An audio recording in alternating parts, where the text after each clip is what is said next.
5 to 10% of your body weight could be the breakthrough your body craves, supercharging your heart health, slashing cholesterol, and skyrocketing your energy levels. These small, powerful changes aren't just tweaks. They're the key to unlocking a healthier, more vibrant you. Brace yourself as we dive into Dr. Jason Fung's life-changing secrets to shedding those stubborn pounds and transforming your life for good. The idea that cutting calories alone leads to weight loss is a myth. In reality, factors like genetics and metabolism play a huge role. Simply slashing 500 calories a day won't guarantee results, as your body often compensates by burning less energy. Relying solely on dieting can backfire, causing muscle loss and slowing your metabolism. For lasting weight management, it takes more than a diet. It requires a balanced approach with proper nutrition, exercise, and sustainable lifestyle changes to keep the weight off for good. Simply cannot lose body fat when your insulin levels are high and you're eating. You can't, because your body is getting the instructions to store calories, not burn calories. One thing that really stops autophagy is protein. Dr. Jason Fung, the founder of intermittent fasting and the best-selling author of The Obesity Code. He's on a mission to fix the obesity epidemic and save your life before it's too late. So if you think the calories comes first, then you simply say cut 500 calories from your diet every day and you will lose a pound a week. That's the standard advice that we've given for 30 years. Does it help? Not at all. The obesity epidemic has gone way up. And so it's not calories, it's really the insulin. And if you think about weight gain, obesity as a excess of insulin, then you can say, well, how do you lower insulin? Now you use something like intermittent fasting, for example, where you allow insulin levels to fall. As you allow insulin levels to fall, you take away this block to fat burning and sugar burn. Dr. Jason Fung, renowned for his book, The Obesity Code, explains that high insulin levels make fat loss difficult by signaling the body to store calories rather than burn them.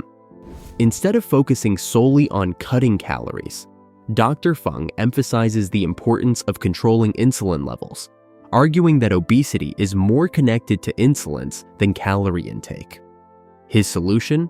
Intermittent fasting. By restricting eating windows, fasting helps lower insulin and promotes fat burning. He recommends fasting for 12 to 14 hours daily, or trying methods like the 16/8 or 5-2 fasting plans. It may seem challenging at first, but once your body adapts, it becomes a game changer. What is the biggest cause of obesity? Essentially, I think that the problem is hyperinsulinemia, which is really a hormonal issue. And this comes down to, a lot of people will say, well, it's about 200 calories or something like that. However, I think that doesn't really address the actual underlying problem, because the thing is that our bodies respond to hormones, right? So if we're gaining body fat, then it's because the hormones have signaled us to gain body fat. Really, every single system in our body works the same way. Nothing happens by accident. And it's because in order for us to, regulate this very highly complex system, which has lots of interconnections, everybody has to know what's happening with everything else. So insulin is a hormone that essentially tells us to store body fat. That's sort of its job, right? So when you eat, the hormone insulin is going to rise, and therefore that's a signal for us to store some of it as body fat, which is essentially a store of calories, right? So it doesn't happen by accident. Everybody has this mistaken notion that we have a certain amount that we put in, a certain amount that we put that we burn, and any excess goes into fat, and that part that goes into fat is completely unregulated. But it's simply not true. It's completely inconceivable that the body works that way. And the reason is that for most of us, the body weight stays stable. For example, if you think about weight gain, the average over the last 30, 40 years, really, even with this entire obesity epidemic, is about a pound a year. A pound of body fat is about 3,500 calories,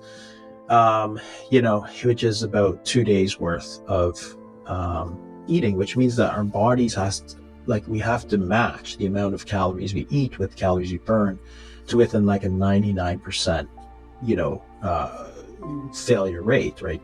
Like there can be essentially no errors.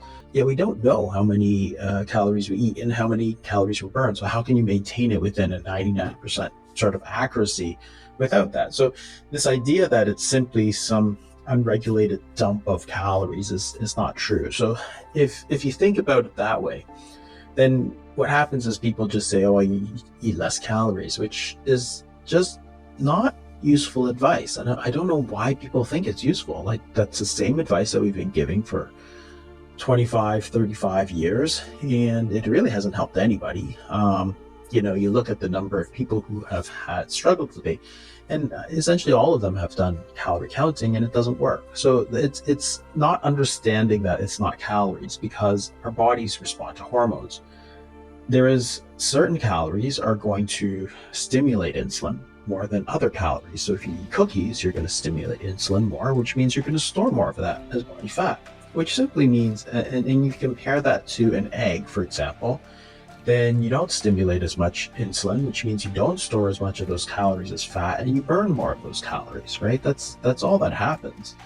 And the whole idea, which is simply that we're just saying that some foods are more fattening than other foods, right? So cookies are more fattening than broccoli or eggs, which isn't really that far a stretch. Like how many people do you really have said, well, I got fat because I ate too much broccoli, right? Like, come on, never, right? But if you say, oh, I eat too much cookies, sure, that could totally gain to make you take too many chips. I made too many, too much junk food, too much fast food, sure, candy, any of that.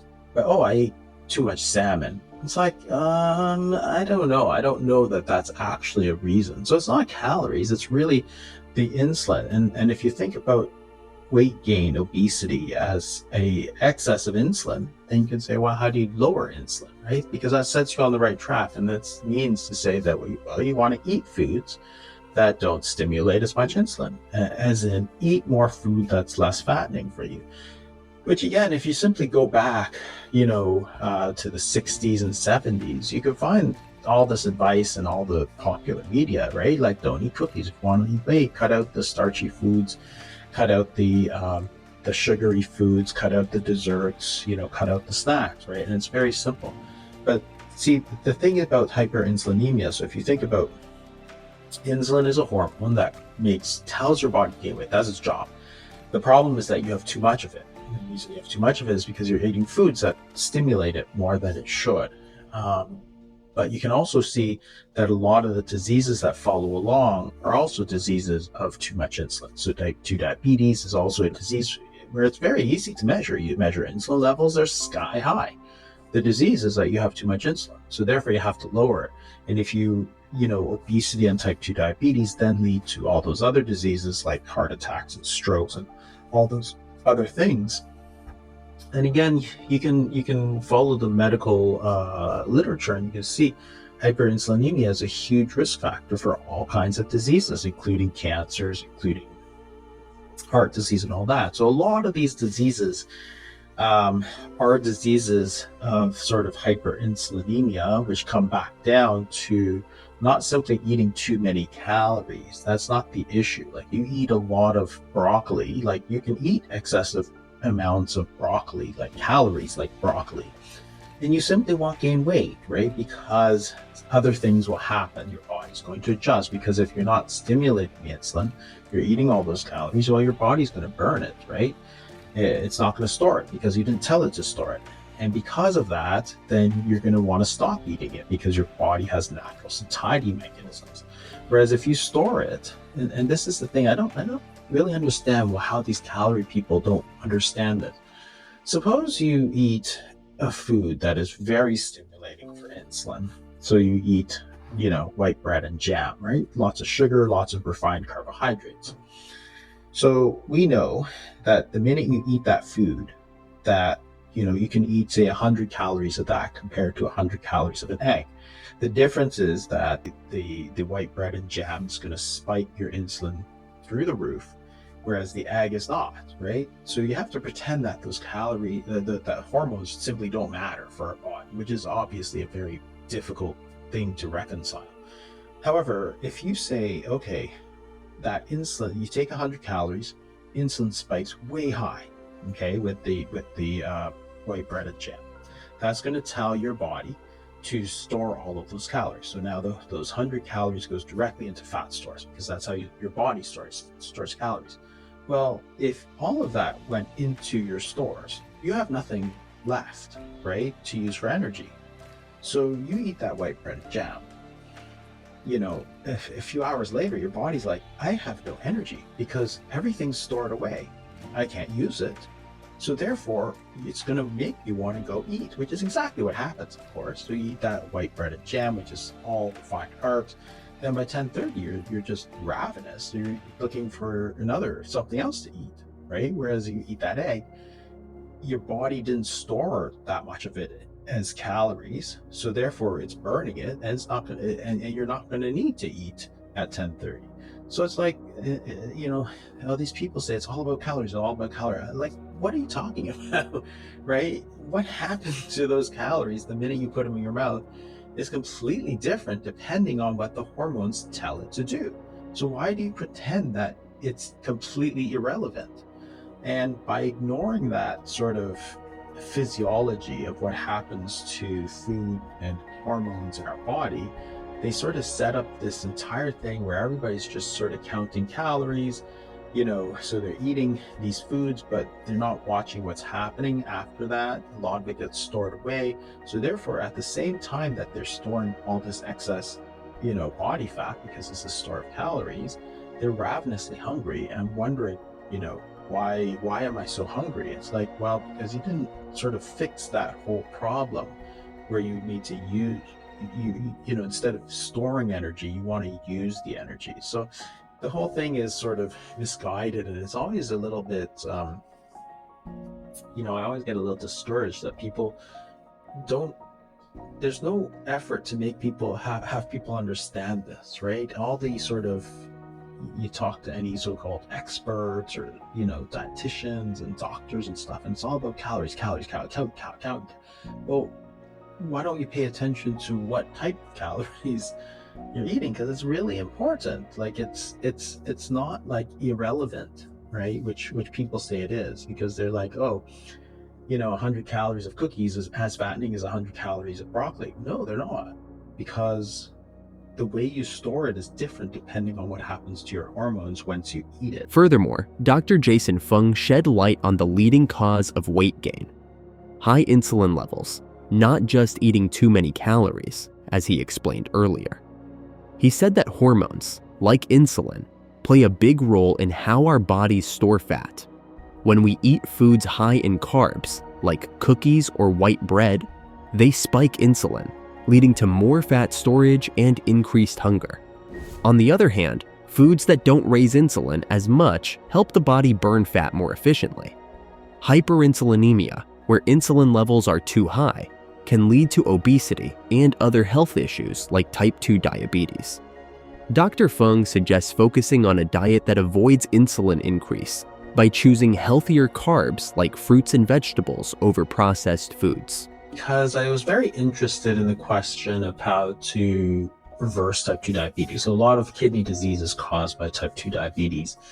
And type 2 diabetes is essentially quite simple to understand. It's basically your body has too much sugar. Remember that glucose. You know, when we talk about sugar, you talk about table sugar, but and that's glucose and fructose, which is sucrose.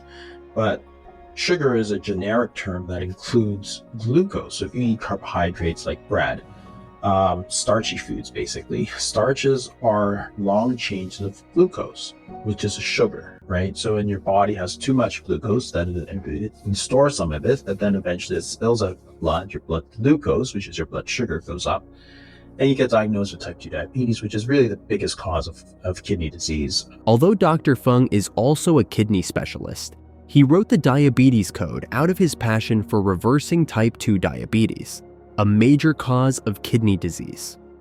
He explains that type 2 diabetes can damage the kidneys, leading to kidney failure and the need for dialysis or a transplant. High blood sugar harms the blood vessels in the kidneys, especially if diabetes isn't well controlled. He found that weight gain and type 2 diabetes are more about hormonal imbalances, particularly insulin, rather than just eating too much. He believes type 2 diabetes is reversible, a view that influenced the American Diabetes Association to recognize this possibility in 2021. So insulin's job, it has many jobs. So one of its jobs is to tell you to store energy. And this is a survival mechanism, obviously. So if you're, a caveman or cavewoman and food is scarce and stuff, so when you eat, you want to be able to store some of that. So your body will store that in the form of body fat. It's a store of calories, sort of no more and no less, but it's regulated. That is, the hormones tell you when to put it in and when to take it out. So when insulin goes up, you simply tell your body that you want to take the calories that you're eating right now, and you want to store some of it away for future use. He further justified the complex relationship between insulin, diet, and weight loss, emphasizing how hormones like insulin play a crucial role. Insulin helps the body store nutrients, turning carbohydrates into fat and protein and storing them for later use. When insulin levels are high, the body stops burning fat and starts storing more, making weight loss difficult. Eating a lot of carbs keeps insulin levels up, preventing the body from using its fat for energy.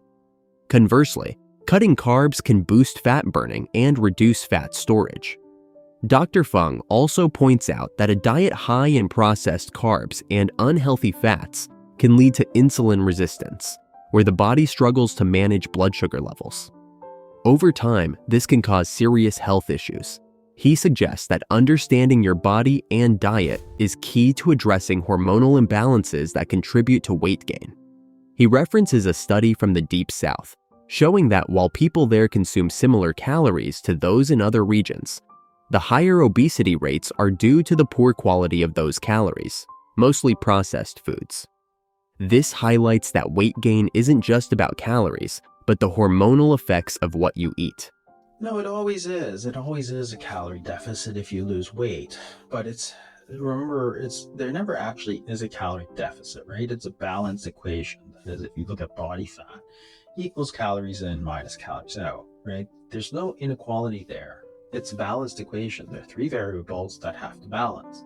So if you're going to, say you start to, the problem with that is that if you say it's a calorie deficit, then you say, okay, how are you going to generate that calorie deficit? That's the question, not that is there a calorie deficit.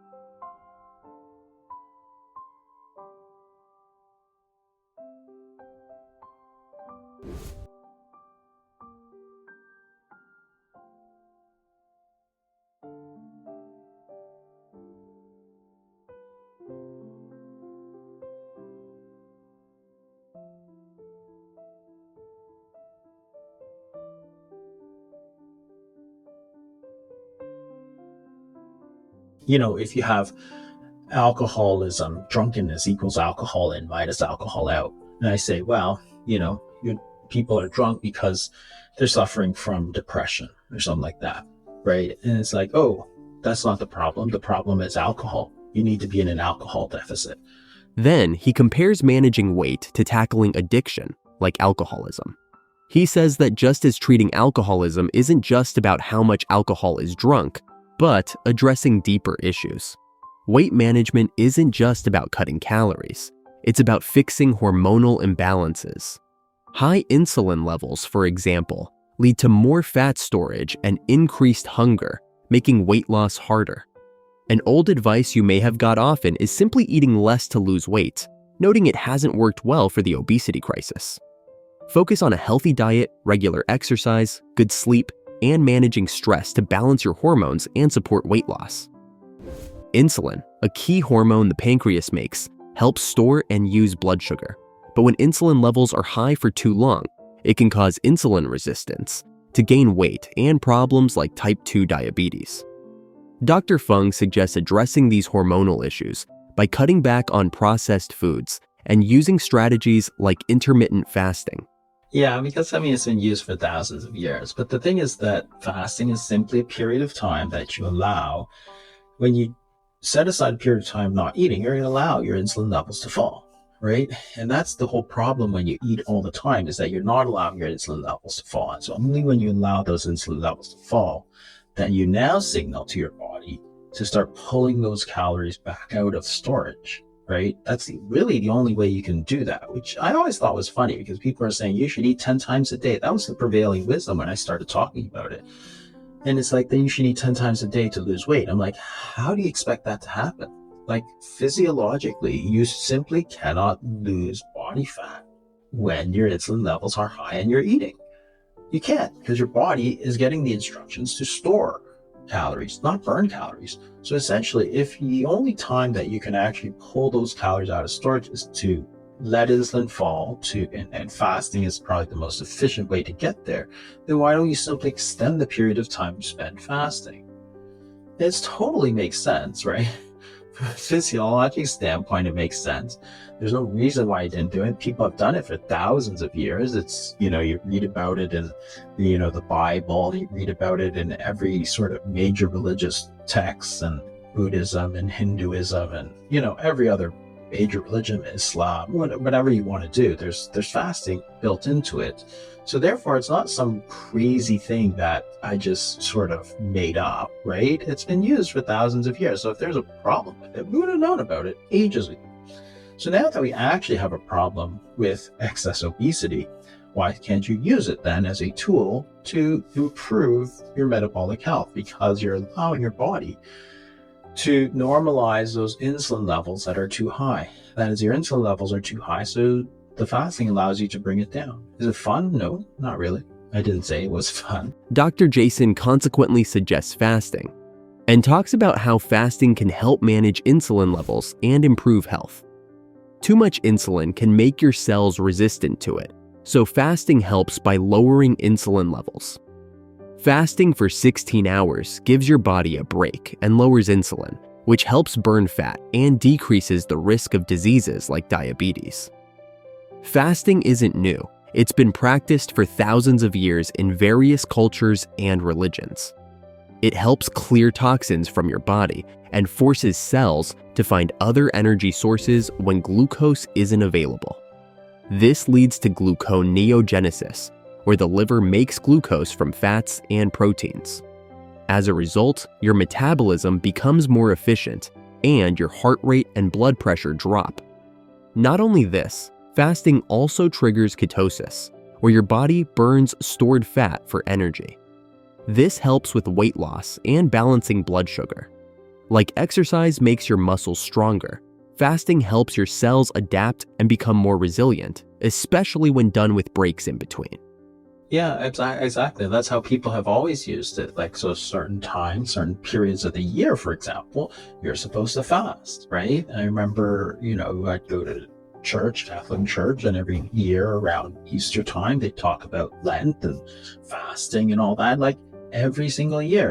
And it's like, okay, well, even as they were talking about it, the doctors are saying nobody should fast. You should eat 10 times a day. It's like, oh, that's strange. Why is there this strange dichotomy between what people had accepted as a healthy sort of longevity wellness practice, right? Because it was always couched in those terms, right? It's a purification, it's a detoxification, right? That's what fasting has been called. And this idea that fasting was extremely hard and bad on the body, right? It's like, it was a very strange sort of thing. So it's simply one way for people to achieve. And I thought it was funny too, because as some of the first studies went through, I remember thinking, okay, fasting, if you think about the diet in the 60s and 70s, you ate dinner around 6 o'clock, 7 o'clock, perhaps. And you ate breakfast around 7, 8 o'clock in the morning, perhaps. Then you went to school, right? And it's like, okay, so that's like 13 to 14 hours a day without even thinking about it. That wasn't that wasn't fasting. That was just normal eating, right? There's a period of time to eat and a period of time to fast. So 13, 14 hours. And then they do these studies where they go, okay, we did a 16-hour fast for people, and then they let people eat whatever they wanted. I'm like, that's not going to be nearly enough for most people, because, for some people it's going to be okay. But, so then a lot of the early studies were like, oh, we didn't show any benefits. It's like, yeah, on the one hand, you extended the fasting period by a little bit. On the other hand, you told people to eat whatever they wanted, right? So it's like, okay, well, that's not good. Like, they're not supposed to do that. What clinic I've never been in a clinic where I told people you can eat whatever you want, right? It's like, but that's how they did the studies, right? Or they tell people to fast for a period of time and then make sure they ate extra on their other days. I'm like, okay, why would you do that? Like, that's not advice I would ever give, right? So that's why some of the early studies were quite, bad. But now we have actually a number of studies looking at it, for reversing type 2 diabetes. There's, a number of studies now that have shown that it's possible. In fact, it makes perfect sense from a physiologic standpoint. It makes perfect sense from, from a personal standpoint. Like, it's flexible. There's this history. There's this, history of humanity at fasting that has been there for a long, long time, that we sort of ignored as is sort of just being brought back. So it's that was one of the things that is really, one of the things I always said was, it's just a tool, right? If you want to use it, great. If you don't want to use it, that's fine. You don't have to. But if you're failing, that is something that you can add. As we all know, fasting has been part of many religious and cultural practices for centuries, like Lent in Catholicism, where it was used for purification. Despite this long history, modern advice often suggests eating frequently, which Dr. Fung needs clarification. In the 1960s and 70s, people naturally fasted for 14 hours overnight without thinking of it as fast. Recent studies show that prolonged fasting leads to significant changes in the body, benefiting health beyond just weight loss. After 3 days without food, the body shifts from consuming calories to burning fat. However, scientists are still learning about how long-term fasting affects health. Moreover, new research techniques are helping us understand how fasting influences our metabolism, including fat, glucose, and proteins.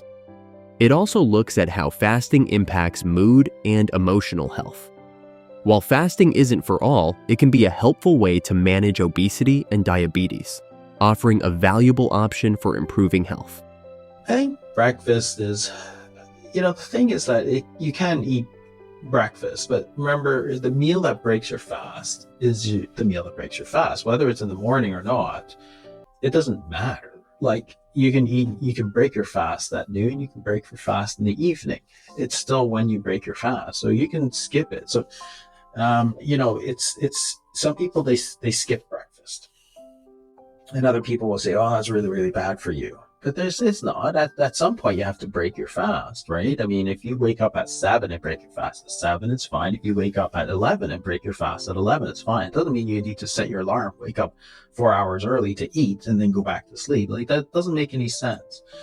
The whole thing about breakfast, on the one hand, if you eat your calories earlier, it is better for you than eating later. Right? So if you eat earlier, it's not, then you have the rest of the day to work it off and so on. If you eat very late, then of course, then you have nothing to do but store it, right? So if you eat at like 11 p.m., a big meal, well, what is your body going to do with that, right? Well, you're going to go to sleep, then your body's just going to store it. There's really nothing you can do. Whereas if you eat early, you're going to be able to, use it through the day and eat less through the rest of the lunch and dinner. So skipping breakfast is not a bad thing, but it's not it's not necessarily a good thing if you're pushing all your meals super late either, right? So you just have to find a balance. I've always said that, it's not really the most important meal of the day. It's just a meal, and it has to fall within where you take it. There's lots of different things you can do. So some people eating breakfast is great because then they feel full, they eat less throughout the rest of the day, and they don't eat as much late at night, which is worse for you. So if on the other hand, you're not hungry at breakfast, then a reasonable strategy is to not eat breakfast and then just eat, a healthier meal at lunchtime. The problem with breakfast is not that, it's not that it's early or whatever. The problem is that everybody's in a rush. Everybody's looking for something which is fast with no cleanup, which means usually some kind of pre-packaged, ultra-processed food, right? So you're eating not like eggs and, sausage, which was sort of this traditional breakfast, because nobody wants to cook it, eat it, clean it up, and then go. So you're going to wake up like an hour earlier just for that. So what do they eat? Like breakfast cereal, right? Lots of sugar, lots of refined food, ultra processed for sure. Or they eat a slice of bread with jam, which is all processed and sugary, right? So that's the problem. Or you eat a Pop-Tart, which is all processed and sugar and refined foods, right? So the problem with breakfast is not that it's early. Like if you eat a good breakfast, that's fine. But nobody wants to spend the time. So then it's a very highly processed meal, which is bad for you, right? So you're better off not eating it and eating something nice for lunch, which you cook and is relatively unprocessed and all that sort of thing. The main point he highlights in weight loss management is breakfast and its role in fasting and health. He points out that breakfast is just the meal that ends your fast, whether you eat it in the morning or later in the day. The key is breaking your fast at some point rather than the exact timing. Eating breakfast regularly is linked to being healthier and avoiding extra weight. It fills you up, so you're less likely to snack on high-fat foods later. Breakfast also kickstarts your metabolism, giving you energy and helping you stay focused throughout the day. Studies show that breakfast can improve memory, lower bad cholesterol, and reduce the risk of diabetes and heart disease. Skipping breakfast can disrupt your body's natural rhythm and leave you feeling low on energy, making you more likely to overeat later. Plus, it's a chance to get essential vitamins and nutrients your body needs. Ideally, breakfast should be nutritious and minimally processed. But if preparing a healthy breakfast is tough, it might be better to skip it and enjoy a balanced meal later in the day. Basically garbage. What they did was they took people and they asked them, how long do you eat for? What's your fasting duration and so on? And they took it from, I think, 2002 to 2017 or something like that. And what they said was that people who ate, within a 8-hour eating window, like a 16-8, was associated with higher risk of heart disease. The problem with association is that it doesn't show causation, right? So just because something is associated doesn't mean that something caused it. So in this case, first of all, nobody was using fasting for weight loss. So it wasn't a weight loss diet, right? From 2002 to 2016, when I published the obesity code, basically nobody was using fasting. It wasn't even, nobody mentioned it. Like you can look on Google Trends, you can look at whatever. There was like zero mention of it. So the people who were not eating not because they want to lose weight, but they're not eating for other reasons. And you say, okay, well, what are those other reasons? Well, maybe they have other illnesses. Maybe they have cancer. Maybe they have alcoholism. Maybe they're on drugs. Like a lot of other reasons why people are not eating properly, but they weren't doing it to lose weight at that period of time. So therefore, if you took a group of people where there's a lot more sick people, cancer patients, drug patient, people on drugs, people on alcohol, well, you're going to have a higher risk. The study, they always forget to mention that if you look at people who ate over a 10-hour span, so suppose you ate, you ate breakfast at 8 a.m. and ate dinner at 6 p.m. So not bad, pretty reasonable sort of eating schedule. Well, that was associated, I think, with a 61% increased risk of heart disease. So are you telling me that that doesn't even make any sense? If you're eating a normal eating schedule, that's worse for you than virtually any other risk factor in medicine, if you're not exercising, it's worse than for heart disease than anything else. That doesn't even make any sense. So that whole association study was just garbage, because it's sort of like saying that, I took a whole bunch of people who had gray hair, and I found that their risk of dying was three times more than people without gray hair. It's like, well, duh, people with gray hair are older. Like, that's the reason, right? Why are you doing this stupid study? Same thing with the fasting. Like, you took a group of people who were not eating for many, many different reasons, right? Many of them puts them at higher risk of heart disease. And then you say, well, it's because they're not eating. That's what caused it. No, it's not what caused it. It's just an association. There's a million associations. Just like if you say, well, if you look at, eating ice cream, you'll find that when you eat ice cream, your risk of drowning is 5 times. Why? Because people eat ice cream in the summer, people swim in the summer. That's why if you're eating ice cream, your risk of drowning is higher. Not because ice cream causes drowning, but because both happen at around roughly the same time. Same thing, right? You take a group of people who are not eating for some other reason, and then you try and blame that for the higher risk of heart disease. So it's a complete garbage study. It's like the worst study that ever done, but it's super clickbaity. Apart from this, Dr. Jason Fung critiques a study linking an 8-hour eating window to higher heart disease risk. He argues that correlation doesn't equal causation, meaning that just because two things are linked doesn't mean one causes the other. This is his response against the study, reported an implausible 61% risk increase for a 10-hour window and a 91% risk increase for an 8-hour window. He compares it to misleading claims, like eating ice cream being linked to drowning, because it doesn't consider other factors. He says the study's design needed to be revised, mixing people fasting for various reasons, which makes its conclusions unreliable.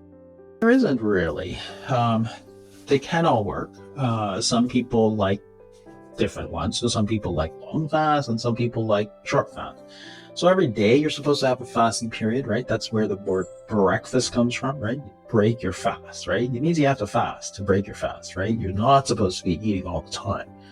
Fasting is when you burn your calories. Eating is when you store your calories, right? So you have to have a period where you're not eating, right? And that's what the word itself means. So every day you should have about 12 to 14 hours. That's just regular, right? It means don't eat anything after dinner until breakfast time, right? And that's essentially a 12-hour plus 12 to 14-hour fast.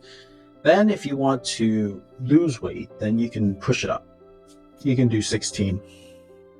Generally, if you do, a shorter fast, then you have to do it more frequently. If you do a longer fast, you don't have to do it as frequently.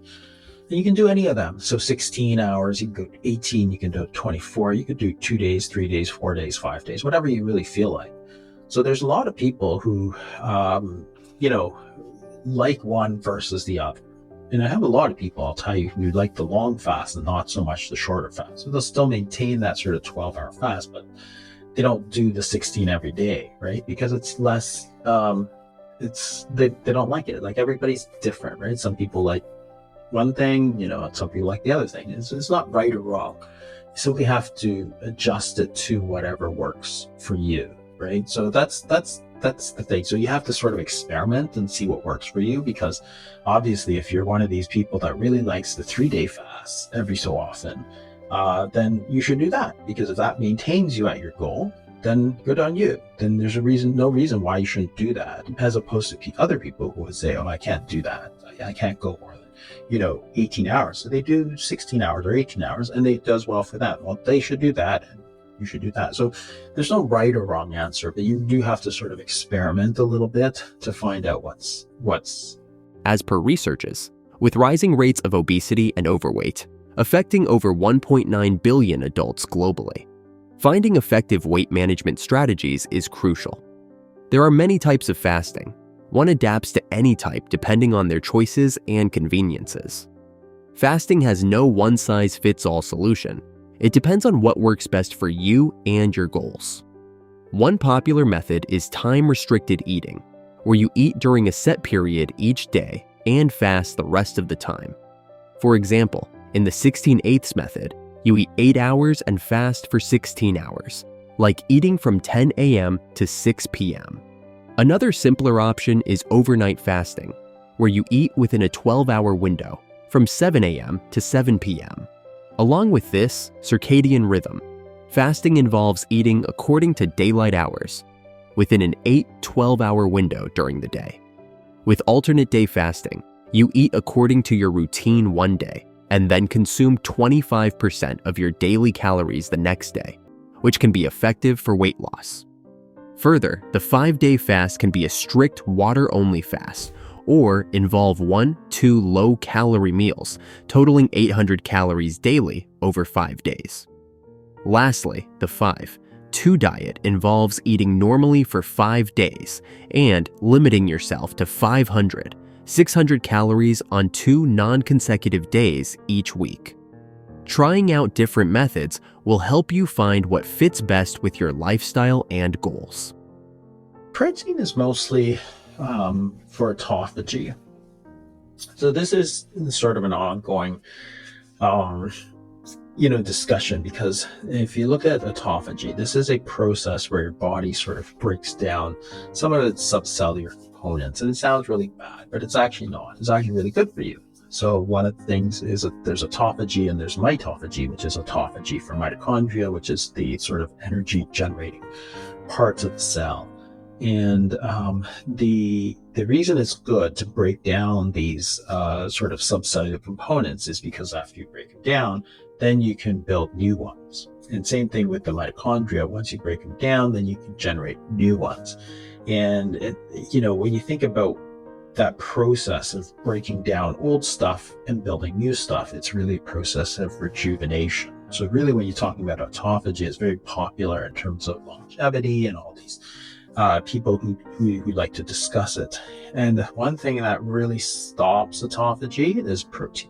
So amino acids, when you eat amino acids, that really stops autophagy in its tracks. And you can see how that might be one of these sort of not so good things from a longevity standpoint, because it's just like if you keep the same house without renovating for a long time, everything just starts to get old, as opposed to if you're breaking down, tearing out the old bathroom, putting in a new bathroom, tearing out the old kitchen, putting in a new kitchen, everything starts, looks good and works better. Same thing with autophagy. You really want to break things down and build them back up, which is what fasting does, because it stops the protein, which is activating, when you stop protein, you activate autophagy, which is the breakdown, and then fasting increases growth hormones so that when you rebuild new. So that's that renovation, rejuvenation process. So the problem is that protein is sort of this two-sided thing. If you don't get enough protein, well, you don't have the building blocks to build new stuff.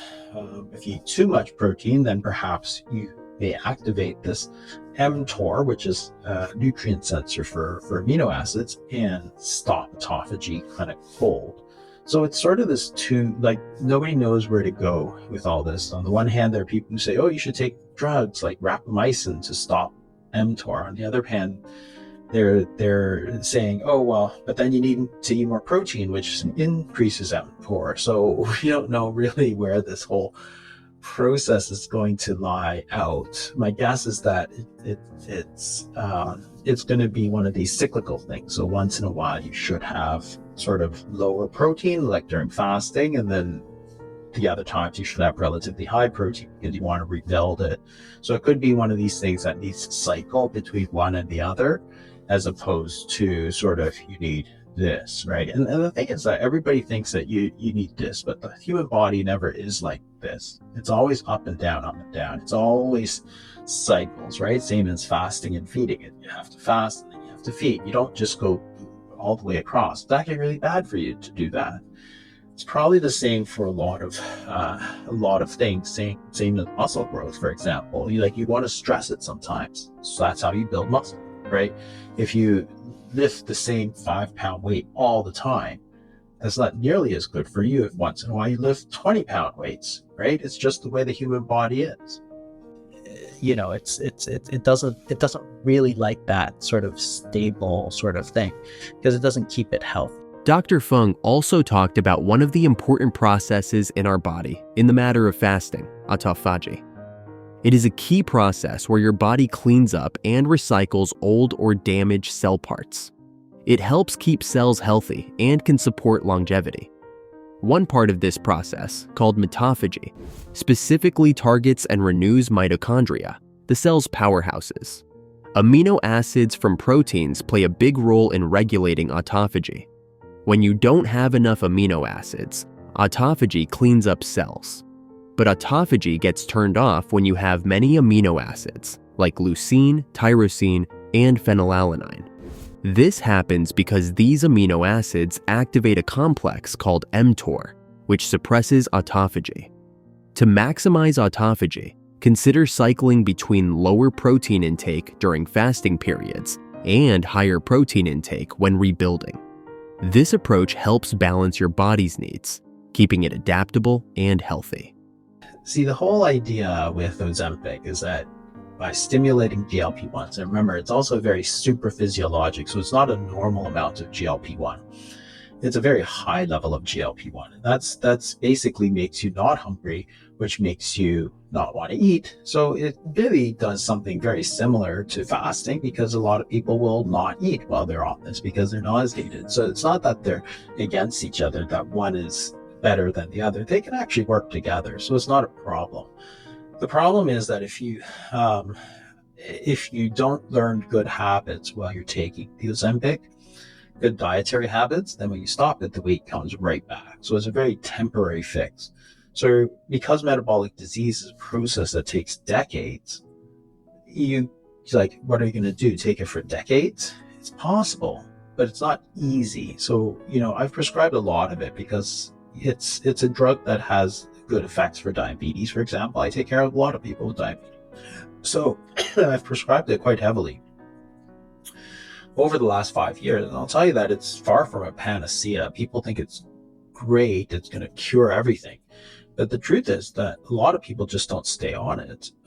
I saw this study from Blue Cross where they looked at, what happens in the real world. And they saw that and it was like 169,000 Blue Cross patients. I think only about 25% of people were still on it after a year. And that's pretty close to the experience I have prescribing. A lot of people don't stay on it. Why?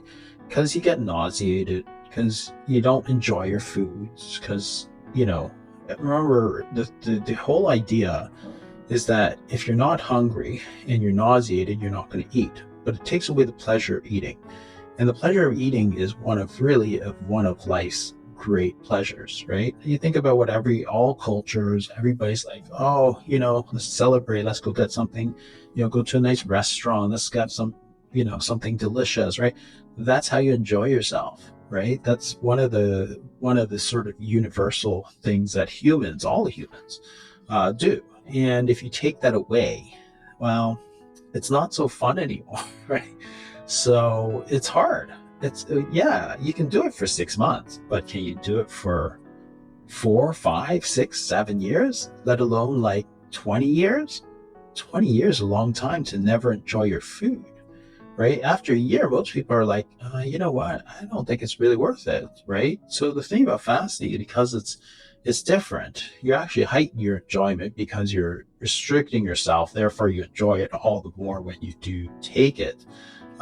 Yes, it is a little harder, but on the other hand, you're learning those good habits that you'll be able to sustain. Because people say, oh, fasting's unsustainable. It's like, we've been doing it for thousands of years. Like, it is literally something that people have done for their entire life. If there's anything sustainable, it's fasting, because that has been our tradition, right? In 60s and 70s, people were fasting 12, 14 hours a day, every single day. So don't tell me that's not sustainable. It is sustainable. It's just a matter of adjusting your expectations. So Ozempic is okay. I don't mind it. It's a good drug, as all the drug studies have shown, but it does have a huge downside, and it's more than the nausea, the vomiting, the diarrhea, that kind of thing. It's quite common. It's that sort of taking away the enjoyment of food.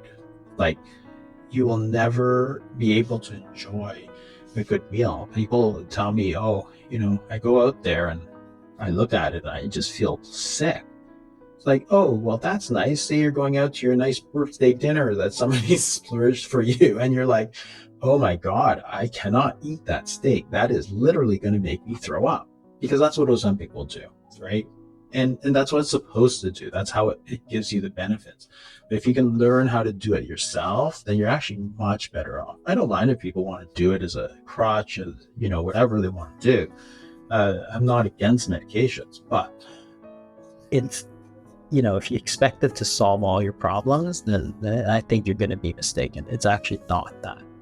It's not that effective because not all that many people want to stay on it forever. Finally, Dr. Jason forbade you from taking shortcuts to weight loss, as there will be no shortcuts to success, only hard work.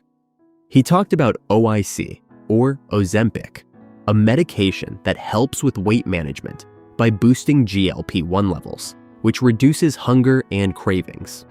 It works well for weight loss by making you feel full longer and decreasing your appetite. However, it's often a temporary fix. If you don't make lasting healthy eating changes, you might regain weight after stopping the medication. Unlike OIC, fasting involves limiting when you eat, but still letting you enjoy food during those times. Fasting has been practiced for ages and fits naturally with many people's routines without diminishing the joy of eating. Remember, managing weight isn't just about counting calories. Hormonal balance is vital. Even if processed foods are low in calories, they can mess with your hormones, affecting your blood sugar and insulin levels. Choosing whole, less processed foods can help maintain better hormonal health and support weight management. If you liked this video and want to learn more about the causes that disrupt your kidneys' health apart from diabetes, 2, you must watch another video on our channel.